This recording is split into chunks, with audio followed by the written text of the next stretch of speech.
Hey, I'm Grizzly Greg.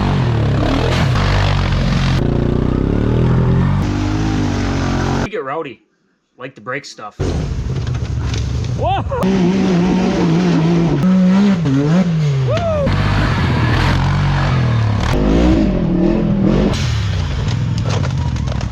Hold on, Justin! Take a minute to check out my sponsor, Pandemic Performance, for all your performance needs. Thanks for watching. Alright, hey YouTube. Here with another garage vlog. I picked up this 2010 Grizzly 550. It had a lot of clutch noise. I have it down to the wet clutch.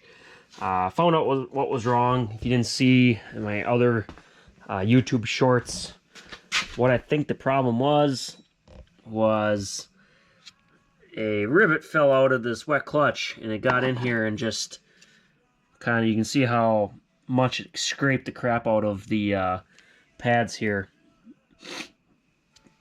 The piece that fell out is in the bearing here. Let me get my friend. Yeah, that's what fell out right there. Pretty sure that's what the clanking noise was. I thought maybe it was in the belt clutch at first, so I took this apart. I found every single roller had flat spots on it. A couple of the sliders were worn so thin. One was totally broke. Replaced all that, put that back on. The noise didn't go away, so then I took it back apart, dug deeper, found that. So what I ended up doing was, instead of ordering brand new cheap Chinese stuff, I went on eBay. I found a guy that was selling a used assembly, so I ended up buying that. And it came with this, and then it came with the wet clutch, and it came with a one-way bearing for like $100. And not gonna lie, very impressed with the quality of parts that I got that were used. But the one thing I was waiting on was this nut. This nut, Yamaha says you should only use one time.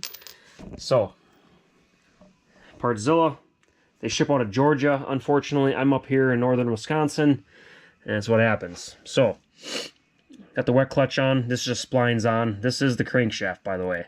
One-way bearing. Should say outside right here. I always recommend doing the OEM one-way bearing, so make sure it's facing that way. This nut is reverse thread, so you go like this. Let's get her on here.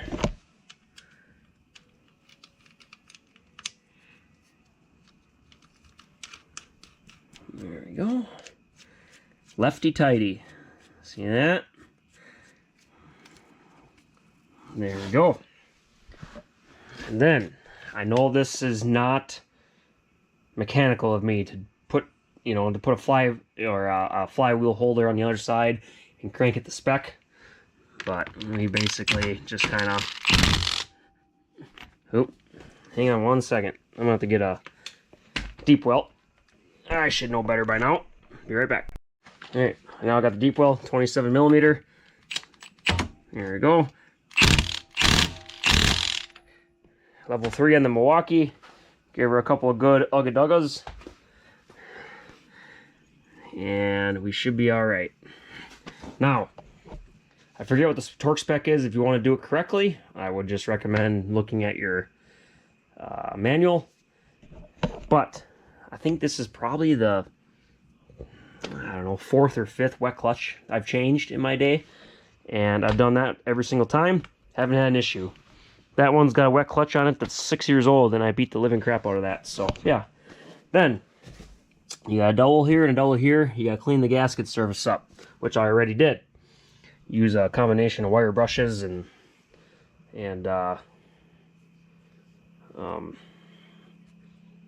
scrapers. Just making sure the gasket goes on correctly. So you got 2 big holes. One can go on that dowel there. One goes on that dowel here. I'm trying to do this in real time so everybody can see that you can do it with one hand. Sets on there nicely. Okay. And you grab your basket shaft assembly. Clean some of that off. A little bit of dirt from my socket got on that stub shaft, which sits right in on needle bearing, so you want to make sure that's cleaned. And if you look in here, yep, that should line up perfect. You kind of got to fish it around just a hair.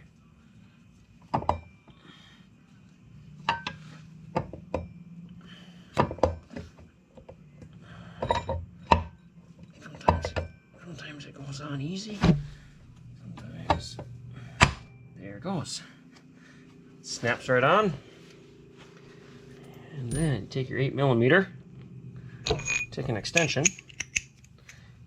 and then your 8mm bolts here. You got 2 long ones. I would recommend putting the long ones in the doubles right away before you forget which one the doubles were. You always start everything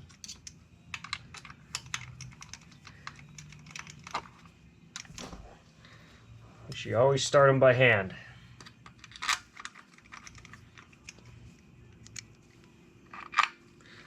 These are steel bolts going through aluminum into aluminum case. You always want to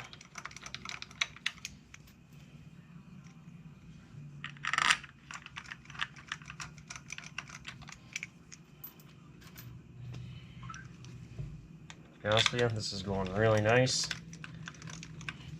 It's always, I mean, you can even run them all the way in by hand.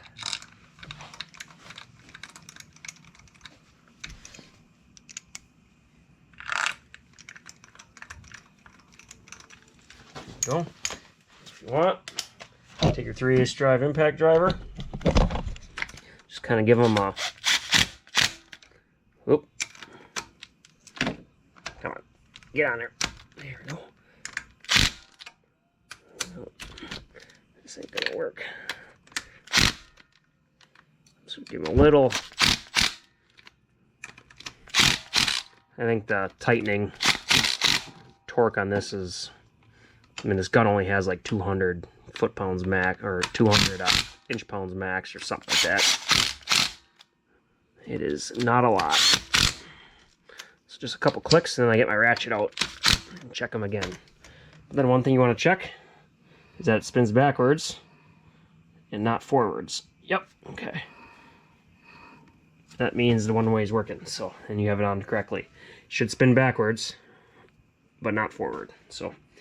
Alright, I'm going to grab a ratchet and just snug them up, and I'll be back with you. So then what I do is I just grab a regular 3/8 drive ratchet, grab the head of the ratchet, and just kind of give her a good 90% effort.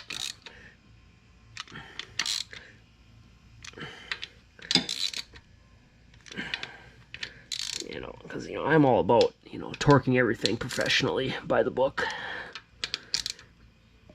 There we go. Simple as that.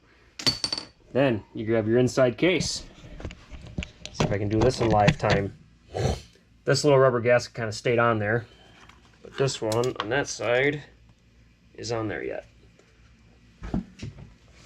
So I would probably recommend taking this off and sticking that onto your case.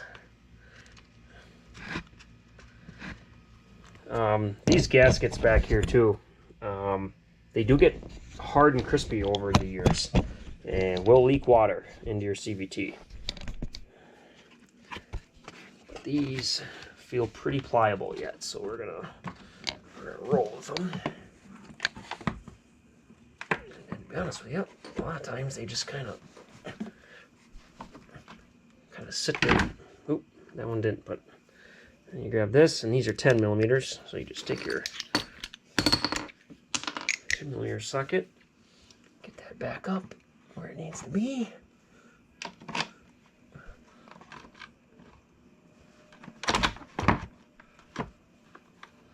Get one started over here, so it kind of stays hanging.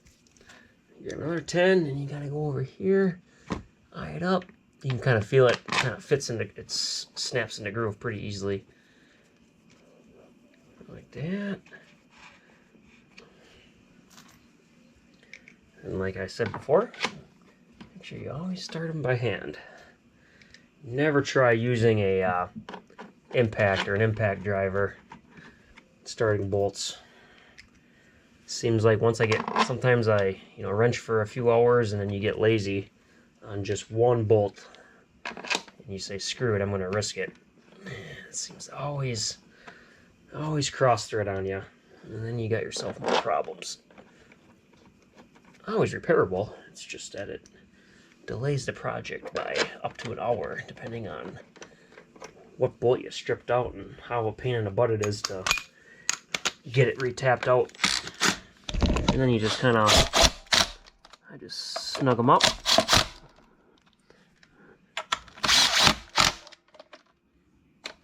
Kind of get in, get the inner ones.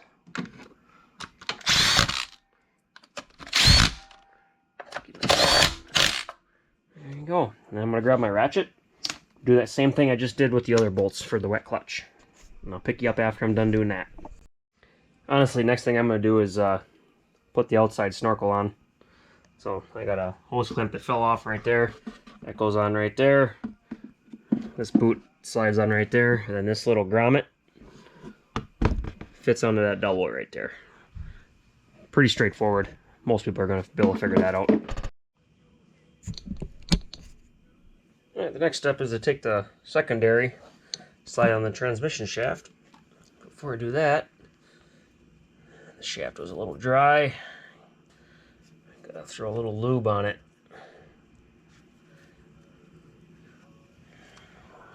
Should be grease inside here too. That looks good. There's plenty of grease in there. Sometimes you gotta wiggle it around a little bit.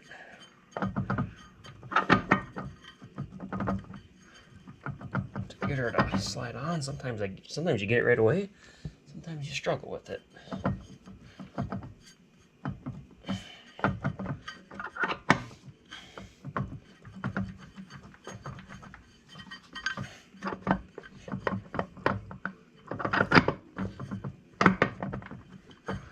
Well,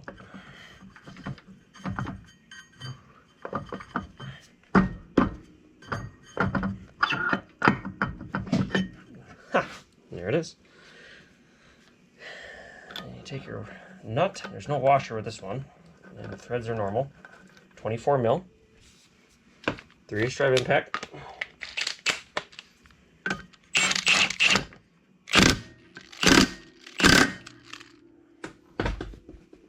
Three little ugga-duggas. That bad boy's on. And we'll go get the primary stuff. I'll do it in real time. Okay.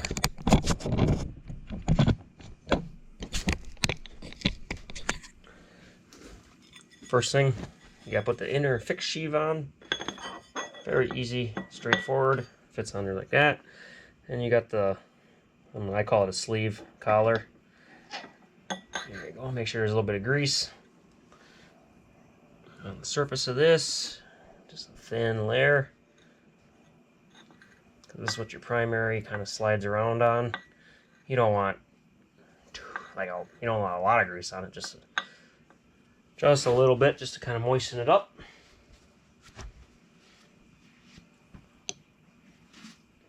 Then when you put your primary on, you always put your thumbs on this plate. Keep the plate locked, otherwise them rollers get out of whack. It slides right over. Like that. And there's a washer. And then the nut. This is normal thread again. 24 mil. It tightens up that cam plate to the collar.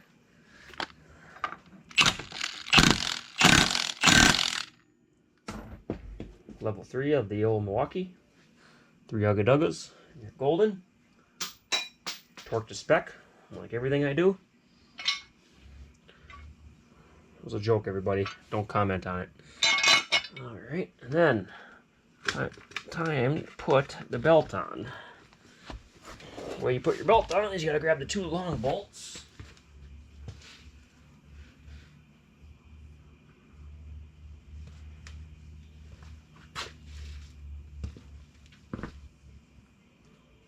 Oh, there they are. They're in the cage yet. So the cage has got 2 longer bolts. You gotta feed them right here. Get the secondary spread apart. I have never not used an impact gun to do this. There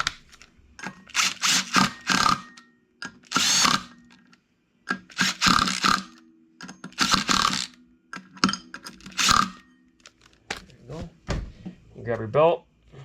You gotta look for the arrows. See, the arrows are pointing this way. And it goes on like that then.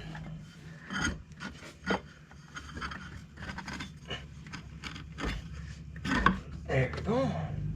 Just like that. And then you take the bolts out because you need them.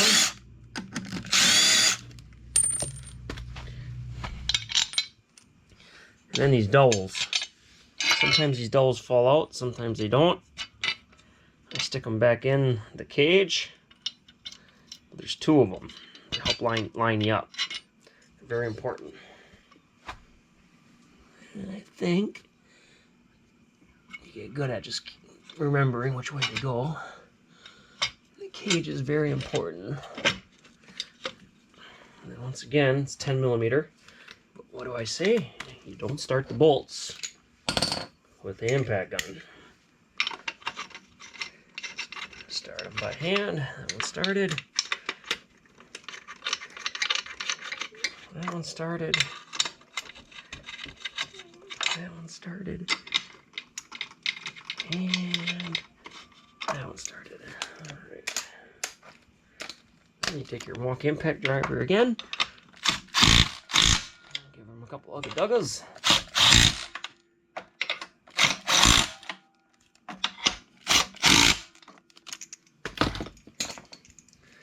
Grab your ratchet. Yep, just to make sure that the impact driver did its job. I can't find the head of that one. Here we go. Yep, that's good. Good. All right, and then all you gotta do is put that outside cover on. But I'm gonna add engine oil to the engine. I'm gonna start this thing up in neutral and see if it makes any noise for me. So that's how you assemble the whole clutch system. That's the whole clutch system on a 2007 through 2026 Grizzly 550 700. So even the Kodiak 700s. It's basically the same clutch system for even some of the side-by-sides. I know the R-Maxes and the X4s and the X2s, I'm pretty sure use the same type of setup. So different part numbers, same concept. But yeah, thanks for watching. Hope this helps somebody at some point. All right. So we got engine oil in. Let's see how this goes.